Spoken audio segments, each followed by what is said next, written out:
It is disappointing when in a country of 220 million Muslims in this country, every day, all we see on our television news channels is the othering of a community, is the othering of Muslims, is the othering of Dalits, is the othering of marginalized, and the media doesn't want to cover it. Journalists asking those softball questions to the Indian Prime Minister and the Home Minister. I'm old enough to know and remember that the Manmohan Singh government was brought down by the media. And where are we? The World Press Freedom Index says India is on the 150th position. And we are hosting the G20 summit this year, calling ourselves the mother of democracy. Are we the mother of democracy? You know, everybody says Kerala is the bastion of free press. It is the bastion of free speech. I really want Kerala to rise to the occasion in that case and show a mirror to the rest of the country. Are you doing that? Is the question that I'm going to ask you.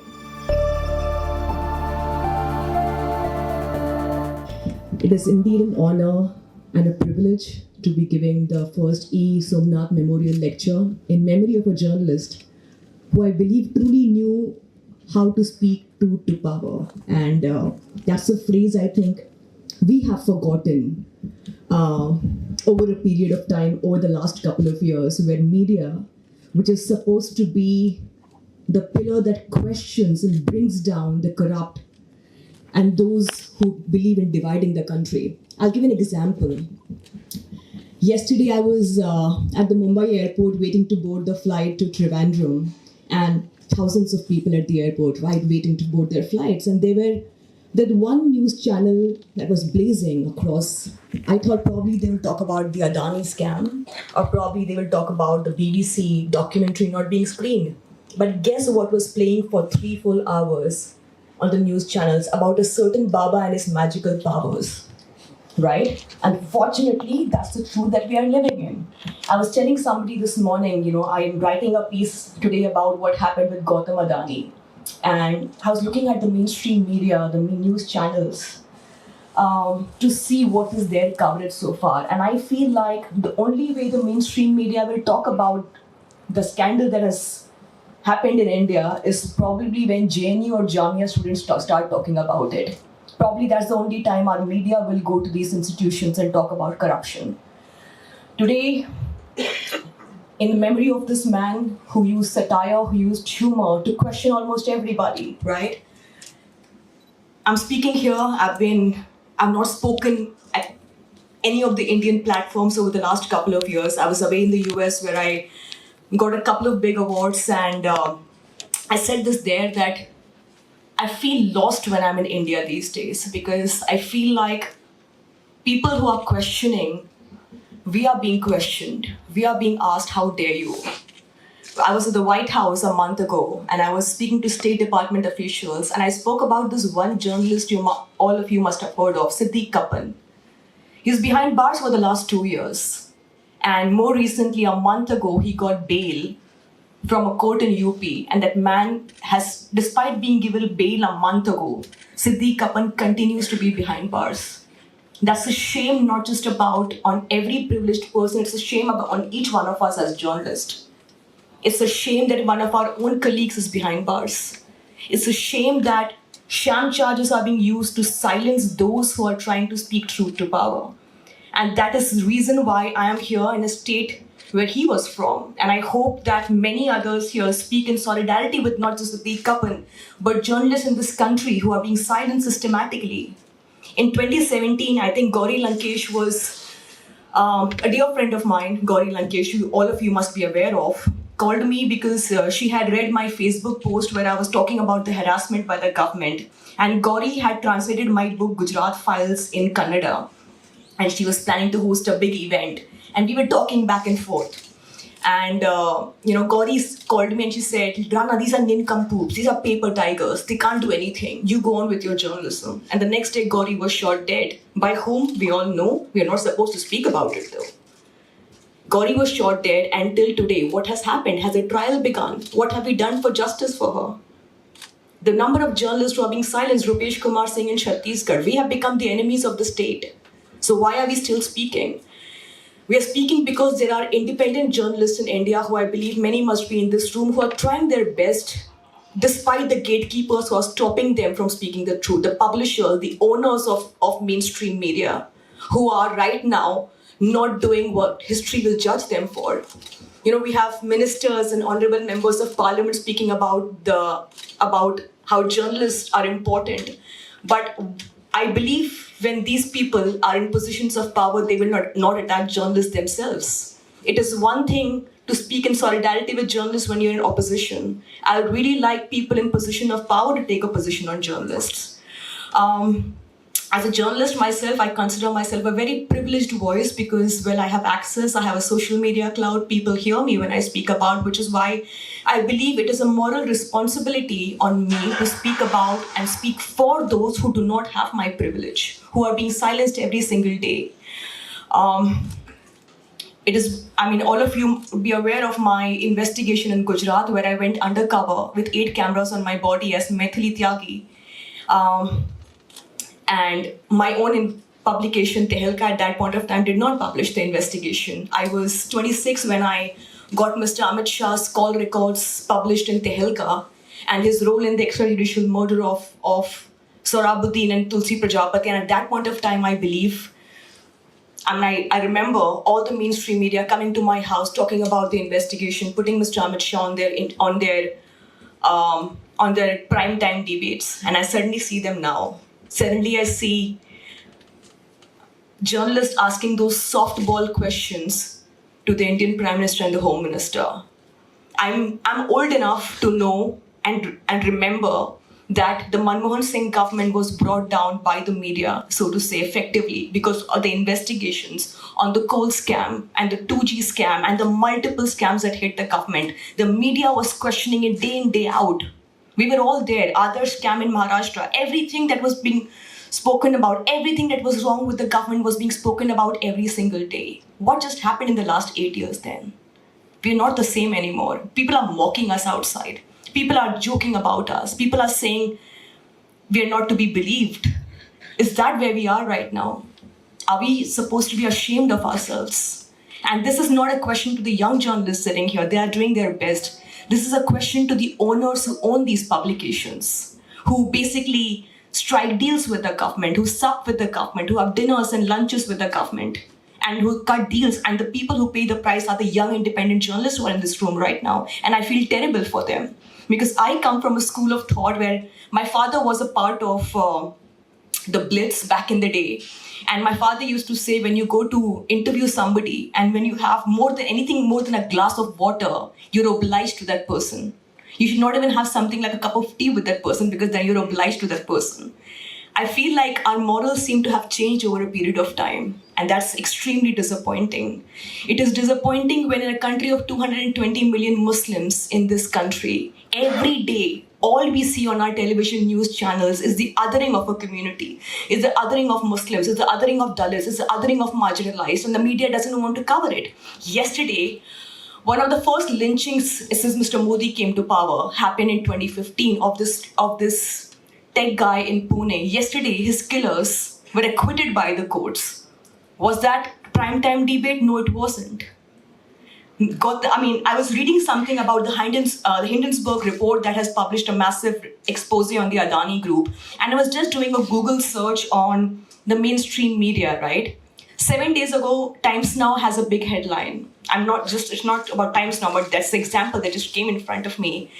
It says, big revelations on Gautam Adani. He plays Ludo with his wife every night. That's the revelation that we have. Isn't it a matter of shame for each one of us? Is this what we report on? Is this lynchings are normalized? I remember the first time Pehlu Khan and Akhlaq and Junaid's lynching happened, it was in prime time debates. It was in newspapers. Everybody now used to talk about it. We used to haul the government ministers over the coals. But now lynchings happen and they do not even find a mention in the last page because Indians are probably okay with it. They have normalized this. We have normalized hate for each other. This hate politics, let's not blame the government itself.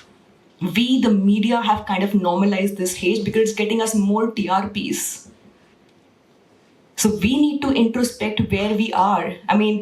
Each time I come to Kerala, it feels a part of me. I was raised by Malayalis. I wasn't an English-speaking person. I went to a government school. I had a polio growing up and I had to fight with a lot of handicaps to be where I am today. And everybody says Kerala is the bastion of free press. It is the bastion of free speech. I really want Kerala to rise to the occasion in that case and show a mirror to the rest of the country. Are you doing that? Is the question that I'm going to ask you. Are you speaking truth to power irrespective of who's in power? It's not about BJP, because BJP is in power today. Did we question those in power earlier? Across the board, BJPs, left parties, Congress, nobody should be above board for us. We do not serve governments. We serve our profession. If you come to this profession, a lot of my friends are like, you can speak this language because you don't have a family to deal with. We have kids, we have loans. If you had loans to pay, why journalism? This is not a profession where you do a 9-to-5 job and come here to pay your loans. This is not that profession. This is a profession where you believe you can make a difference. This is a profession where you can stand in front of a corrupt person and ask him the question and look him in the eye. I was watching the BBC documentary the other day, right? I was watching Mr. Modi look this BBC journalist in her eyes and talk about propaganda, and everybody says, oh, I've never seen this man staring at a journalist. Well, did you guys ask him those tough questions? I remember back in the day in 2007 when Mr. Modi was campaigning for the second term as the Chief Minister of Gujarat. I was in Gujarat. It was the Gujarat Chamber of Commerce. He was seated right next to Anandiben Patel and Amit Shah at an election rally. And I was just a cup journalist. It was probably one of my first election rallies. But I did remember the Gujarat riots, and I did remember the extrajudicial murder of Muslims. So when he was coming out, I asked my camera person to come. I said, come, I have to ask him a significant question. And I said, Modi ji. And he finally said, let me give her a chance. He thought probably I'm going to be in awe of him, right? So he said, let this girl speak. So I said, Modi ji, Sohrabuddin was killed in the state and Kausar B was murdered and 3 officials have been arrested. Do you have an answer to that? He stared at me and the camera person kept recording him. He kept staring at me. And then I wrote an article for Outlook magazine. It's called a 10-second long stare. That's an article. I mean, I didn't get answers. Of course I don't do. Nobody gets an answer of Mr. We have seen the Karan Thapar interview, haven't we? We don't get answers here. We get answers about eating mangoes. How do you eat a mango? The art of eating a mango. Is this why you all went to journalism institutes? No, right? None of us did. We did not go to journalism institutes. We went with ideals that we are going to change the world. We still have the power. And I am so proud of the young journalists who are trying to find alternate ways like YouTube, Instagram, TikTok to tell their stories. Please do not feel that these are any irrelevant mediums to tell a story. These are equally important. We are living in times when technology is playing a big part. I know the big media is silencing you, but this is the time for you to shine. I feel like journalism shines when it is becoming the target. Journalism shines when we are the enemies of the state. That's when you prove to them that you can speak the truth. When I was releasing Gujarat Files in 2016, everybody said, Modi is in power, don't do it. I said, this is probably the time I should do it. What's the point of releasing a book when the government of the day actually endorses it? And I did release the book, and probably people might not know, but my life is probably not the same since 2016. There is not a day that goes by that I don't get a brown envelope from the government.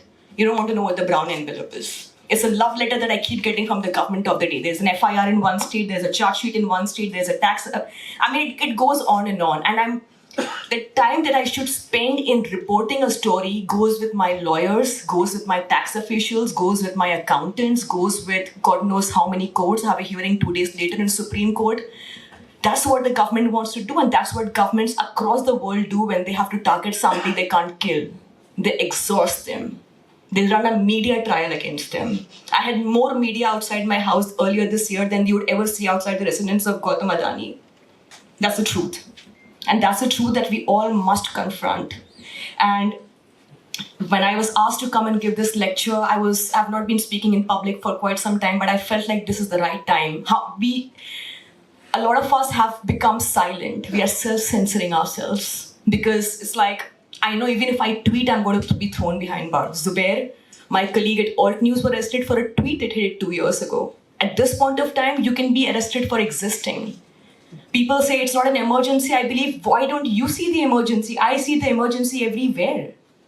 Our institutions, our central agencies, which were meant to protect us, have become the enemies of the state. Are shielding the government in targeting the enemies of the state. Is this what we wanted? The Election Commission, the Enforcement Directorate, the CBI, the Income Tax. What do we have right now that is independent? We had the last bastion, that was the press. And where are we? The World Press Freedom Index says India is on the 150th position. And we are hosting the G20 summit this year, calling ourselves the mother of democracy. Are we the mother of democracy? That's the question. It's not for Modi to answer. It's for each one of us here sitting in this room to ask. Are we really the mother of democracy? Or are we a sham democracy right now? We are a sham democracy because minorities in this country feel like we should leave the country. The privileged are leaving the country, but what happens to the less privileged? I see a lot of Muslims say to me, I'm getting my children to leave the country. I'm getting them to leave the country and get a degree outside. That's a very privileged section that can say that. The less privileged have to stay in this country and bear the injustices. What are we doing about it? When I went to journalism college when I was 18 or 19, in the panel discussion, I was asked, who do you want to be like? And I said, probably Nellie Bly. Nellie Bly was this journalist who went undercover to expose the corruption in mental institutions back in the day in America. I never thought I would have to go undercover one day, but I had to go undercover. In 2010, after I got Mr. Amit Shah behind bars with my investigation, I went undercover with 8 cameras on my body, posing as Maithili Tyagi, this young Hindu girl. I was 26. I didn't have to do that. I really didn't have to do that. But I tried every possible way of getting the truth out. I spoke to bureaucrats, administrators, everybody. None of them said anything on record. And then I had to go undercover, posing as this Hindu nationalist girl who hates Muslims. For 8 months, I was undercover with 8 cameras on my body, and I will not wish that pain on anybody else. And when I go to journalism institutes, they say, we also want to go undercover. I said, no way. No way are you repeating what I had to go through. It was a turmoil. It was a state of trauma. When I came out, my editors killed the story. Then I went to almost every publication in this country. Every editor, they said, it's a damning story, but we can't publish it. I had to self-publish it in 2016.